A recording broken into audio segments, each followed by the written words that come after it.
அது மாதிரி கொண்டு குட்டைய குழப்பி விட்டுட்டான். பியூர் தமிழ்ல பேசுறது ரொம்ப கஷ்டம். சுத்தமான தமிழ்ல பேசினாலும் ரொம்ப பேருக்கு புரியாது. ஆனா அதெல்லாம் மாத்தணும். நம் தாய்மொழியை நாம் வளர்க்கணும்னு நினைச்சா பெரும்பாலும் நம் மொழியில நாம் பேசி பழகணும். இந்த வார்த்தைகளை தேடணும். குழந்தைகளுக்கும் அதை சொல்லி கொடுக்கணும். இந்த புராணங்கள் அந்த கதையை மட்டும் சொல்லாது, இன்னும் பல விஷயங்களை இந்த புராணங்கள் சொல்லும். இன்னும் பல தத்துவங்களை சொல்லும், நீதிகளை சொல்லும். அது மாதிரி மத்ஸ்ய புராணத்துல முக்கியமா சொல்லப்படக்கூடியது கட்டட நிர்மாணம்.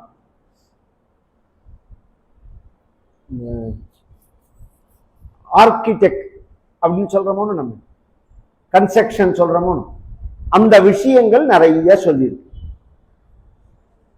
அதெல்லாம் நாம எல்லாருக்கும் டீப்பா தெரிஞ்சுக்கணுங்கிறவர்கள் அதை பார்க்கலாம். பொதுவா எல்லாருக்கும் தெரிய வேண்டிய விஷயங்கள் அப்படிங்கிறது சிலது. சித்திர மாசத்துல வீட்டு வேலை ஆரம்பிக்க கூடாது. இதான் அடிப்படை. சித்திர மாசத்துல வீட்டு வேலை ஆரம்பிக்க கூடாது. வைகாசி மாசத்துல ஆரம்பிச்சா ரொம்ப விசேஷம். மார்கழி மாசம், மாசி மாதம், பங்குனி மாசம் இதெல்லாமும் ரொம்ப விசேஷம். இந்த ஐப்பசி மாசம் இதுல ஆரம்பிக்கிறவர்களுக்கு நிறைய தானிய விருத்தி ஏற்படும். மாசி மாசத்துல வீட்டை ஆரம்பிச்சா வீட்டுல எப்போதும் செல்வ தட்டுப்பாடு இல்லாம இருக்கும். பங்குனி மாசத்துல நாம வேலை செஞ்சோம்னா பொன்னும் பொருளும் புத்திரர்கள் வம்ச விருத்தி அப்படிங்கிறது இருக்கும். இன்னும் சொல்ல போனா ஆடி மாசமுமே கட்டடம் ஆரம்பிக்கிறதுக்கு உகந்த மாசம் தான். ஜேஷ்ட, ஸ்ராவண, பாத்ர, ஆஸ்வின, பௌஷ மாசங்கள் பெரும்பாலும் ஆரம்பிக்க மாட்டார்கள். அப்படின்னா ஆனி, ஆவணி, புரட்டாசி, ஐப்பசி, தை. இப்ப நீங்க ஐப்பசின்னு சொன்னேலே, ஐப்பசியில் ஆரம்பிச்சா விசேஷம்னு சொன்னீர்களே அப்படின்னா அதுதான். அதுல இந்த மாச கணக்கெல்லாம் ரெண்டு விதமா கணக்கு பண்ணணும். நமக்கு இப்ப கார்த்திகை 1ஆம் தேதி பிறந்திருக்கு. இந்த கார்த்திகை பிறந்தது வியாழக்கிழமை. அதுக்கு முதல் நாள் அமாவாசை. நார்த் இந்தியாவில கவனிச்சோம்னா அமாவாசை அன்னைக்கே மாசம் பிறந்தோம். அமாவாசைக்கு மறுநாள். சில சமயம் அதை அனுசரிச்சு வரும், முன்ன பின்ன வரும். பொதுவாக இங்கிலீஷ்ல சொல்லப்படுகின்ற கணக்குக்கும் தமிழ்ல சொல்ற கணக்குக்கும் வித்தியாசம் உண்டு. இங்கிலீஷ் கணக்கு ஒரு குருட்டாந்தனமா பொத்தாம் பொதுவா உள்ள வார்த்தை. இந்த பர்த்டே எல்லாம் கொண்டாடுறோம் பார்த்தீங்களா, அதுல ரொம்ப மூடத்தனம்ங்கிறதுக்கு சொல்ல வரேன். இன்ன தேதிதான் நான் பிறந்தேன்னா 4 வருஷத்துக்கு ஒரு தடவை பிப்ரவரி மாசத்துக்கு 29ஆம் தேதின்னு வரும். லீப் வருஷம்னு பேர். அது நீ 29ஆம் தேதி பிறந்த ஒரு வருஷம், பிப்ரவரி மாசம் 29ஆம் தேதி பிறந்த, அப்ப பர்த்டே எப்படி கொண்டாடுவேன்? 4 வருஷத்துக்கு ஒரு தடவை கொண்டாடுவீங்க. சின்ன உதாரணம். நம்ம சாஸ்திரங்கள்ல அதுதான் நட்சத்திரங்களை சொல்றது. நட்சத்திரங்கள், இந்த நட்சத்திரம் அப்படின்னா அந்த மாசத்துல அந்த நட்சத்திரத்துல பிறந்த நாள் வரும் நமக்கு. அது மாதிரி தமிழ்நாட்டுல நாம தென் இந்தியாவில நாளை கணக்கிடுறதுக்கும் வட இந்தியாவில கணக்கிடுறதுக்கும் சில வித்தியாசங்கள் உண்டு. எதனுடைய அடிப்படையிலன்னா ஈஸியா புரியுற மாதிரி சொல்றேன். சூரியனுடைய நகர்வு, சந்திரனுடைய நகர்வு, இந்த ரெண்டையும் அடிப்படையாக வச்சு நாள்கள் கணக்கிடப்படுறது. சூரியனுடைய நகர்வை வச்சு கணக்கு போடுறதுக்கு சௌரமானம்னு பேரு. சந்திரனோட நகர்வை வச்சு கணக்கு பண்றதுக்கு சாந்திரமானம்னு பேரு. தமிழ்நாட்டுல சூரியனோட நகர்வை வச்சு கணக்கு பண்றோம் நாம. சில இடங்கள்ல சந்திரனோட நகர்வை வச்சு கனெக்ட் பண்ணும் போது வித்தியாசம் வரும். தமிழ்ல நாம சித்திரை அப்படின்னு சொல்றதுக்கும் சமஸ்கிருதத்துல சைத்திரம்னு சொல்றதுக்கும் வித்தியாசம் உண்டு. தமிழ்ல சித்திரை 1ஆம் தேதி அன்னைக்கு தான் சித்திரை மாசம் பிறக்கும். சைத்திரம்ங்கிறது எப்ப பிறக்கும்னா அந்த சித்திரைக்கு ஒரு வாரம் முன்னாடியே பிறந்துடும். அதனாலதான் வட இந்தியா சில இடங்கள் எல்லாம் பார்த்தா யுகாதி பண்டிகைன்னு கொண்டாடுவார்கள். வருட பிறப்பு வித்தியாசப்படும். அதெல்லாம் ஒரு பெரிய கணக்கு, அது ஆச்சரியமான கணக்கு. 365 நாள் பிளஸ் 12 மணி நேரம் அப்படிங்கிறது சூரியனோட நகரம். 27 நாள் பிளஸ் 8 மணி நேரம் அப்படிங்கிற 6 மணி நேரங்கிறது சந்திரனோட நகரம். ஒரு தடவை அது சுத்தி வரத்துக்குள்ள காலம் அது. இந்த காலங்களை கனெக்ட் பண்ணிதான் 81வது வயசுல சதாபிஷேகம்னு பண்ணிக்கிறோம். நாம சதம்னா 100ன்னு அர்த்தம். 80 வயசுல எப்படி 100 வயசை நாம கொண்டாட முடியும் அப்படின்னா தமிழ் மாச கணக்குல வேணா 100 வயசு ஆகாதே தவிர சந்திரனோட மாச கணக்குல 100 வயசு முடிஞ்சிருக்கும். அது இந்த ஒரு மாசம் ஒரு வருஷம்ங்கிறது எதை வச்சு காலத்தையே நாம எதை வச்சுன்னு கனெக்ட் பண்றோம்? நாம இருக்கிற இடத்துல இருந்து கனெக்ட் பண்றோம். இப்ப பூமியில 365 நாள் ஒரு வருஷம்னு சொல்றோம். இதுவே சனி கிரகத்துக்கு போனோம்னு வச்சுக்கோங்க, சனி கிரகத்துல 900 நாள் ஒரு வருஷம். இதே வியாழனுடைய கிரகத்துக்கு நாம போனோம்னா 330 நாள் தான் ஒரு வருஷம். புதனோடத்துக்கு போனோம்னா 84 நாள் தான் ஒரு வருஷம். அப்ப இடத்துக்கு தகுந்த மாதிரி காலம் மாறுறது. இதெல்லாம் நம் முன்னோர்கள் நமக்கு கணிச்சு கொடுத்திருக்கார்கள். அதெல்லாம் அந்த சாஸ்திரங்கள்ல சொல்லப்படுறது. பொதுவா தமிழ்நாட்டுல எப்ப வீடு கட்ட மாட்டார்கள், ஆரம்பிக்க மாட்டார்கள்னா ஆனி, புரட்டாசி, மார்கழி, பங்குனி, இந்த 4 மாசம் வீடு கட்ட ஆரம்பிக்க மாட்டார்கள். ஆனா நான் சொன்ன மாதிரி இந்த ஆனி, புரட்டாசி, மார்கழி, பங்குனியில வாஸ்து வந்ததுன்னா பண்ணலாம். வாஸ்து எப்ப வரும்னா அந்த அமாவாசை கழிஞ்சுதான் வரும், அதுக்கு முன்னாடி வராது. கிழமைகள்ல ஞாயிற்றுக்கிழமையும் செவ்வாய்க்கிழமையும் வீடு கட்ட ஆரம்பிக்கவே கூடாது. ஞாயிற்றுக்கிழமையும் இன்னும் சொல்ல போனா அவன் சொல்றதுக்கு நமக்கு நிறைய வித்தியாசம் உண்டு. நமக்கு ஞாயிற்றுக்கிழமை தான் வாரத்தினுடைய ஆரம்பமே. கார்த்தால எழுந்துக்கிறதே சுறுசுறுப்பா இருக்கணுமா, சோம்பலா இருக்கணுமா? ஆங்கிலேயர்களுக்கு ஞாயிற்றுக்கிழமை தான் லீவு நாளே, தின்னுட்டு படுத்துன்னு தூங்கலாம் அப்படிங்கிறது. முதல்ல அதையே மாத்தணும். லீவுனால சனிக்கிழமையா பண்ணணும், ஞாயிற்றுக்கிழமை வைக்கவே. ஞாயிற்றுக்கிழமை உயர்ந்த நாள், ஞாயிறு அப்படிங்கிறது ரொம்ப உயர், ஆக்டிவா இருக்க வேண்டிய நாள் அது. இதே மற்ற தேசங்கள்ல இந்த பழக்கங்கள் கிடையாது. அது மாதிரி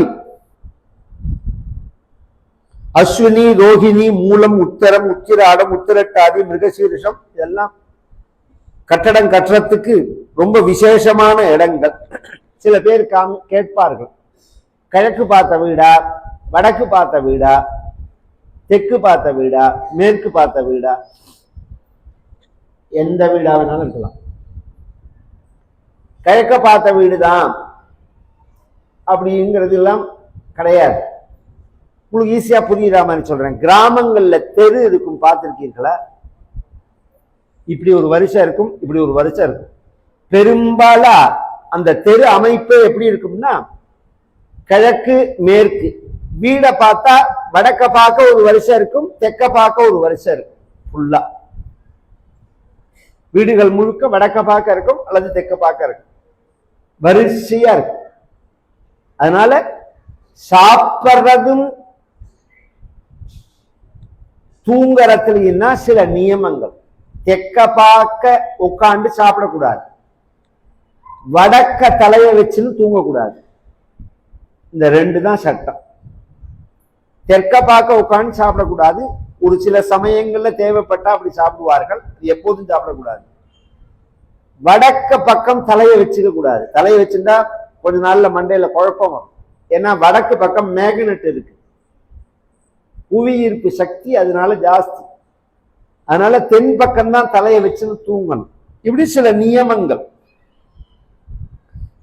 வீட்டுல நான் உபயோகப்படுத்தக்கூடிய மரங்களை பத்தி சொல்லியிருக்கு.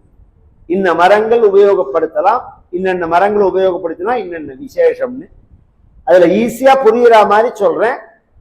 புளிய மரம், தூங்கு மூஞ்சி மரம், கருக மரம், இந்த மூணும் வீட்டுக்குள்ள உபயோகப்படுத்த கூடாது. இது சாஸ்திரம்.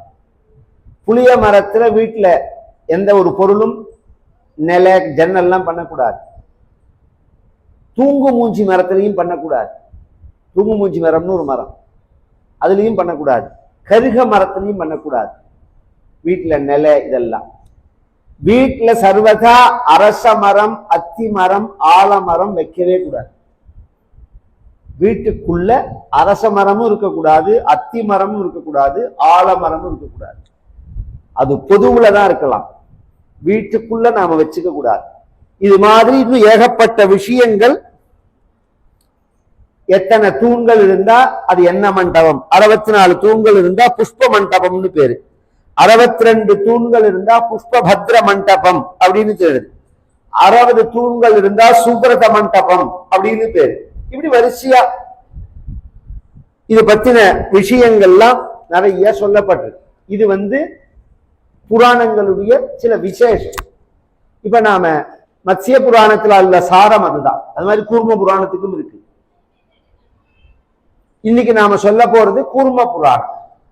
கூர்மம் அப்படின்னா ஆமை. ஆமையாக பகவான் ஏன் பிறந்தான்? ராமனாக கிருஷ்ணனாக பகவான் பிறந்தான் அப்படின்னு சொன்னா பாக்குறதுக்கு அழகா இருக்கும். இதுல இன்னொன்னு சொல்றேன், ஆச்சரியமா இருக்கும். ஜாதி, ஜாதியால உயர்வு அப்படிலாம் இன்னைக்கு சொல்றார்களோன்னு. இந்த புராணங்களை கவனிச்சா தெய்வங்கள், நாம வழிபடக்கூடிய தெய்வங்கள் பெரும்பால பிராமண ஜாதியே கிடையாது. பெரும்பாலான தெய்வங்கள் பிராமண ஜாதியே கிடையாது. ராமர் பிராமணர் கிடையாது, கிருஷ்ணர் பிராமணர் கிடையாது, வியாசர் பிராமணர் கிடையாது, செம்படவர் மீனவர் பையனவர், இது மாதிரி நிறைய சொல்லலாம். இதெல்லாம் ஒரு வாமன அவதாரம், தத்தாத்திரேய அவதாரம், சில அவதாரங்களை தான் நாம பிராமண அவதாரம் எடுத்துக்கிறோமே தவிர பெரும்பாலான அவதாரங்கள் இந்த ஜாதியை குறிச்சே கிடையாது. ஆனா இன்னைக்கு கோவில் கட்டி நாம கொண்டாடுறோம். ராமரை பூஜை பண்றோம், கிருஷ்ணரை பூஜை பண்றோம், ஜாதி பார்த்தா பூஜை பண்றோம். இந்த ஒரு தெளிவு நம்ம கிட்ட இருந்தா மற்றவர்கள் நம்மளை குழப்ப முடியாது. இந்த தெளிவு நம்ம கிட்ட இருந்ததுன்னா மற்றவர்கள் நம்மளை குழப்ப மாட்டான். இல்ல சார், பிராமணன்னா முகத்துல இருந்து வந்தான், இது இந்த வார்த்தை தான் அவன் பிடிச்சுன்னு சொல்றது. சத்திரியன்னா தோல்ல இருந்து வந்தான், வைசியன் அப்படின்னா தொடையில இருந்து வந்தான், சூத்திரன்னா கால்ல இருந்து. அங்க தோன்றினான்னு கிடையாது, பலம்னு அர்த்தம். அங்க பிராமணர்கள் அப்படின்னா ஜாதி கிடையாது, குணம். சாதுர்வர்ணியம் மயா சிருஷ்டம் குணகர்ம விபாவகா. பேசற சக்தி அப்படிங்கிறது தனி. இந்த மம்புட்டி பிடிச்சி 4 மணி நேரம் 5 மணி நேரம் வேலை செஞ்சா உடம்புல என்ன டயர்டு வருமோ அந்த டயர்டு வரும். 1 மணி நேரம் பேசினா, தொடர்ந்தாப்புல பேசினா உடம்பு அப்படியே அடிவயத்திலேருந்து வலிக்கும். ஆனா எல்லாருக்கும் வலிக்காது. சில பேருக்கு இயற்கையாவே அந்த பேசுற சக்தி இருக்கும், டீச்சிங் பவர் இருக்கும். அப்படி இருந்தா அவன் பிராமணன், அவன் யாரா இருந்தாலும். சத்திரியன்னா என்ன அர்த்தம்னா பாகூராஜன்ய கிருதா, தோள்கள் பலம் இருக்கணும். சில பேரை பார்த்தோம்னா அந்த தோல் அப்படியே விண்ணுன்னு நிற்கும், சில பேரை பார்த்தா அப்படியே டங்குன்னு தொங்கி இருக்கும். அப்படி விண்ணுன்னு இருக்கணும். கை பலம். ஊரூததஸ்ய வைசியா, வைசியர்களுக்கு, வியாபாரம் செய்பவர்களுக்கு எது பலம்னா தொடபலம். இப்ப கவனிச்சு பாருங்க, எத்தனை சேர் போட்டிருக்கு, எத்தனை பேர் தரையில உட்கார்ந்துருக்கா, எத்தனை பேரால தரையில எவ்வளவு மணி நேரம் உட்கார முடியும்? ஒரு அரை மணி நேரம் 1 மணி நேரம் ஆச்சுனாலே சின்ன பையனுக்கே முடியல. இப்படிங்கிறான், இப்படி காலை வச்சுக்கிறான், இப்படி வச்சுக்கிறான். கொஞ்சம் வயசாயிடுச்சுன்னா அப்படி இப்படி கையை பிடி தூக்குங்கிறான், காலை பிடிச்சி இழுத்து நிறுத்துன்னு சொல்றோம். இதே அந்த காலத்துல கடையில எல்லாம் பார்த்தோம்னா செட்டியார்லாம் வரலாம், காலத்தால 7 மணிக்கு கடையை திறந்து உட்கார்ந்தா ராத்திரி 10 மணி வரைக்கும் உட்கார்ந்துட்டே இருப்பான். இயற்கையாவே அந்த பலம் இருக்கும். அதனால அப்படி உள்ளவர்கள் வைசியர்கள். கால்ல இருந்து தோன்றினவர்கள்னு சொல்லல, கால்ல பலம் உள்ளவர்கள் இருக்கு. சூத்திரர்கள்னா விவசாயம் பண்றவர்கள். கொச்ச வார்த்தை கிடையாது, உயர்ந்த வார்த்தை. சுச்சம் அப்படின்னா கண்ணீர்னு அர்த்தம். திராவயதி அப்படின்னா துடைப்பதுன்னு அர்த்தம். சுச்சம் திராவயதி சூத்ரஹா, கண்ணீரை துடைப்பவர்கள்னு அர்த்தம். அந்த வார்த்தை எங்க இருக்கு? இன்னைக்கு நாம சொல்ற வார்த்தை எங்க இருக்கு? சம்பந்தமே கிடையாது. நம்மளையே அது மாதிரி குழப்பு. நீ அழகா இல்லை, நீ அழகா இல்லை, நீ அழகா இல்லைன்னு திருப்பி திருப்பி சொன்னா நமக்கே சந்தேகம் வந்துடும், நாம் அழகா இருக்குமோ இல்லையோன்னு. அது மாதிரியே சொல்லி நம்மளை மட்டப்படுத்திட்டான். நான் தாண்டா அழகு, நான் தாண்டா உயர்ந்தவன், நான் தாண்டா பெருமையானவன், நீ தான் உயர்ந்தவன், நீ தான் பெருமையானவன் அப்படின்னு தான் குழந்தைகளை சொல்லி வளர்க்கணும். நீ மட்டமானவன் சொல்லவே கூடாது, கம்பேர் பண்ணவே கூடாது. அவன் எப்படி இருக்கான் பத்தியா, நீ எப்படி இருக்கேன்னு கேட்க கூடாது. நீ நன்னா இருக்கணும்னு சொல்லணும். மட்டப்படுத்தினா மட்டமாவே போயிடும். இந்த ஆங்கிலேயர்களோ அதன் பின்னாடி வந்தவர்களோ நம்மளை பழக்கினது அப்படிதான்.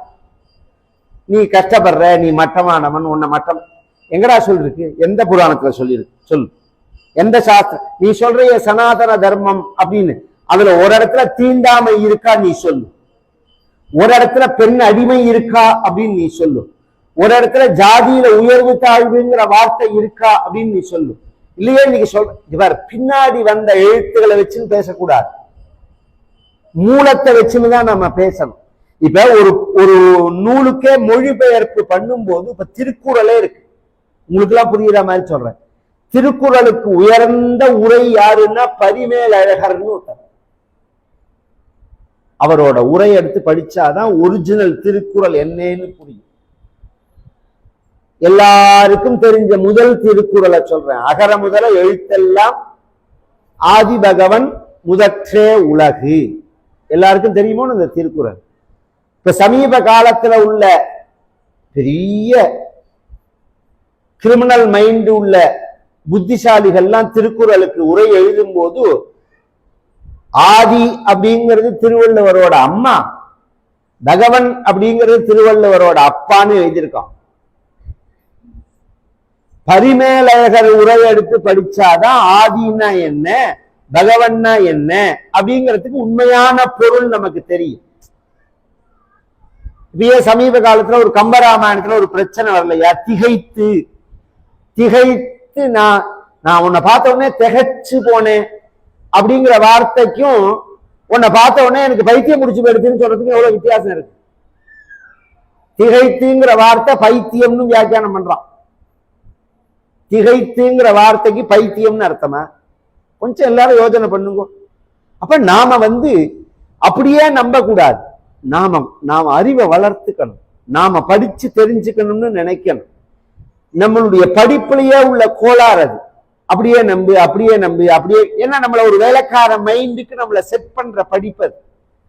நான் நாளைய பத்தி நான் கவலைப்படாம என் வாழ்க்கையை பத்தி நான் தன்னம்பிக்கையோட சுதந்திரமா நான் இருக்கணுங்கிற அளவுக்கு என் மனசை தயார்படுத்தக்கூடியதுதான் படிப்பு. ஐயோ நாளைக்கு நான் என்ன பண்ணுவேன், நான் சம்பாதிக்கலன்னா என்ன பண்ணுவேன், வேலை இல்லைன்னா என்ன பண்ணுவேன், 5 ரூபா பணம் இல்லைன்னா என்ன பண்ணுவேன் அப்படின்னு நம்மளை பயமுறுத்துறது படிப்பே கிடையாது.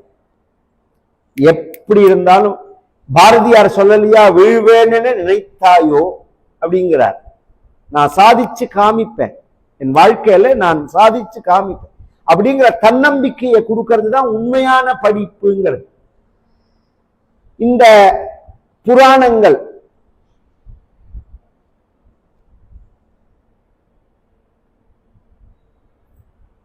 வரிசையில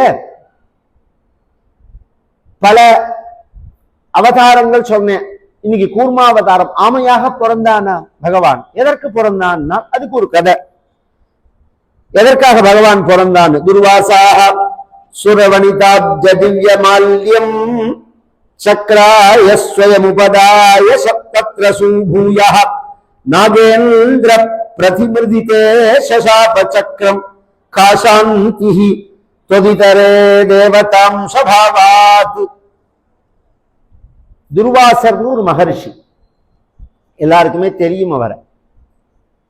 ஓரளவு அதெல்லாம் நாம பழக்கப்படுத்தணும் குழந்தைகளுக்குலாம். ஏன்னா பாடங்கள்ல சொல்லி தர மாட்டார்கள். பாடங்கள்ல நல்லதே பெருசா இருக்காது.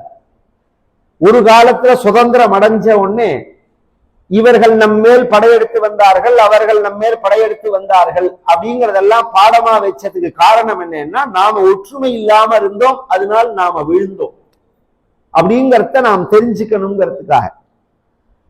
இப்ப அது தேவை கிடையாது. இப்ப என்ன தேவை நமக்கு பாடம் அப்படின்னா, இந்த நாட்டுல யார் சாதிச்சவர்களோ அவர்களை மாடலா வச்சுதான் நமக்கு பாடம் வேணும். கஜினி முகமது, உங்களுக்கு புரியுற மாதிரி சொல்றேன், 18 தடவை படையெடுத்து வந்தான். விடாமுயற்சிங்கிறமோ கொஞ்சம் யோஜனை பண்ணுங்க. 18 தடவையும் அவனை தோக்கடிச்சவன் ராஜசிம்மன், ஒரு ராஜபுத்திரர்கள் ராஜா. அவனை பத்தி நாம யாராவது பேசணுமா? 18 தடவை அவன் வந்து தோத்து போனான்னு தானே நாம படிக்கணும். 18 தடவை அவன் வந்த போது அவனை விரட்டி அடிச்சோம் நாமன்னு தானே படிக்கணும். நாம அப்படி படிக்கல. 18 தடவை விடாமுயற்சியா. பெரிய புண்ணியமோ புண்ணிய காரியமோ விடாமுயற்சிக்கு. திருட்டு பையன் வந்ததே திருடுறதுக்காகவும். இது என்ன பெரிய பாடம் நமக்கு? அப்ப நமக்கு எது பாடமா இருக்கணும்? யார் சாதிச்சார்களோ, யார் நல்லவர்களோ அவர்களுடைய பாடம் இருக்கணும். எத்தனை சோழ மன்னர்கள், எத்தனை பல்லவ மன்னர்கள், எத்தனை பாண்டிய மன்னர்கள் இந்த நாட்டுல எத்தனை ஆச்சரியமான காரியங்களை சாதிச்சுட்டு போயிருக்கார்கள். இன்னி பரியந்தம் தஞ்சாவூர் கோவிலோட அந்த கட்டட நிர்மாணத்தை அனுமானம் பண்ண முடியல, அவர்களால கெஸ் பண்ண முடியல, டெக்னாலஜியை கெஸ் பண்ண முடியல. மேல கொண்டு போய் ஒரு 80 டன் வெயிட்ட வச்சானே, இவரை எப்படி கொண்டு போனான்? இன்னி பரியந்தம் அதுக்கு விடையே கிடைக்கல. அவர்கள் 1000 வருஷம் ஆப்போது. நாம என்ன அதை இன்னும் புரியுற மாதிரி சொல்றேன். இந்த திருவிழிமழலைன்னு ஒரு ஊர் இருக்கு, கும்பகோணம் பக்கத்துல இருக்கும். அங்க போனோம்னா போறதே ரைட் சைட்ல ஒரு மண்டபம் இருக்கும், வவ்வாலொட்டி மண்டபம்னு பேர். அந்த மண்டபம் இவ்வளவு பெரிய மண்டபம் இப்படி இருக்கும். இந்த மண்டபத்துக்கு கம்பி கிடையாது, உள்ள எதுவுமே இல்லாம காங்கிரீட் கிடையாத மண்டபம். அதை விட ஆச்சரியம் என்னன்னா, அந்த செவத்துல போய் வவ்வால் புடிச்சுக்குமோனோ, அந்த செவத்துல வவ்வாலால பிடிக்க முடியாது. ஒரு பாழடைஞ்ச மண்டபமா இருந்தா வவ்வால் இருக்குமோனோ, அது மாதிரி அந்த மண்டபத்துல போய் வவ்வாலால உட்கார முடியாது. அது காலால புடிச்சுக்க முடியாதபடிக்கு பூச்சது. அதனால வவ்வாலொட்டி மண்டபம்னு பேர். இன்னி பேர் அந்த டெக்னாலஜி தெரியல, என்னத்தை வச்சு பூசினான்னு புரியல. இது மாதிரி உள்ள அறிவை நாம் சம்பாதிச்சிருந்தாதான் முன்னேற்றம்ங்கிறது ஏற்படும். முன்னேற்றம் ஏற்பட்டாதான் தன்னிறைவு ஏற்படும். தன்னிறைவு ஏற்பட்டாதான் வல்லரசாகலாம். நீங்க பிரத்தியார்த்தேந்து டெக்னாலஜியை பிச்சை வாங்குற பரியந்தும் பிச்சைக்காரன் தான். நாம சுயமா கண்டுபிடிச்சு நாம சுயமா உண்டாக்கினாதான் நாம உயர்ந்தவனா ஆகலாம். அப்படிங்க அதுக்கெல்லாம் நம்ம காவியங்கள்ல புராணங்கள்ல கதை மட்டும் சொல்லல, அதுக்காக சொல்ல வரேன். இதுல சொல்லிட்டு பேர்க்கார்கள் பல விஷயங்களை. அதுல துர்வாசர் அப்படிங்கிற ஒரு மகரிஷி, சிவபெருமானுடைய அம்சம் அவர். துர்வாசர் அப்படிங்கிறவர் அத்ரி அனசூய அப்படின்னு ஒரு மகரிஷிகள், அவர்களுக்கு 3 குழந்தைகள் பிறக்கிறது. புருகு, துர்வாசர், பிருகஸ்பதி அப்படின்னு. புருகு அப்படிங்கிறவர் பகவான் நாராயணனுடைய அம்சம். துர்வாசர் சிவபெருமானுடைய அம்சம். ப்ரஹஸ்பதி பிரம்மாவோட அம்சம். இந்த 3 பேர். இந்த துர்வாசர் எப்பேற்பட்டவர்னா ரொம்ப கோபிஷ்டர். ஏன்னா சிவபெருமான் கோபக்காரர் தானே. அதனால ஸ்ரீருத்ரன் சொல்லும் போது நமஸ்தே ருத்ர மன்யவ உதோத இஷவே நமஹ நமஸ்தே அஸ்து தன்வனே பாஹுப்யா முகதே நமஹ அப்படின்னு ஆரம்பிக்கிறது. ருத்ரம்னு ஒரு மந்திர பாடம் சிவபெருமானை பத்தி சொல்லக்கூடியது. அது சொல்லும் போது சிவபெருமானே உனக்கு வணக்கம்னு சொல்லல, நமஸ்தே ருத்ர மன்யவேங்கிறது. மன்யுன்னா கோபம்னு அர்த்தம். சிவபெருமானுடைய கோபத்துக்கு நமஸ்காரம்ங்கிறது. சிவபெருமானுக்கு நமஸ்காரம்னு சொல்லல, சிவபெருமானுடைய கோபத்துக்கு. ஆசு தோஷி ஆசு கோபி. சிவபெருமானுக்குள்ள ஒரு அடையாளம் என்னன்னா சீக்கிரமா கோபம் வந்துடும், முன்கோபி. சீக்கிரமா சந்தோஷமும் வந்துடும். சிவபெருமான திருப்திப்படுத்துறது ரொம்ப ஈஸி. ஏகஞ்ச பில்வம் சலிலஞ்ச கிஞ்சித் சமர்ப்பணம் சங்கரமூர்த்னி பக்தியா அமந்திரகம் வா விசமந்திரகம் வா சவம்ச கோட்யா சிவலோகமேதி. ஒரு பில்வம், ஒரு ஸ்பூன் ஜலம் சிவபெருமான் தலையில நாம விட்டோம்னா எப்படி இருக்கு பாருங்க. அதுக்கு பெருசா உருவங்கள்லாம் கூட செஞ்சு வைக்க வேண்டாம். ஒரு சின்ன கல்லு பானம்னு சொல்லுவோம், அதை வச்சு பூஜை பண்ணா போதும்.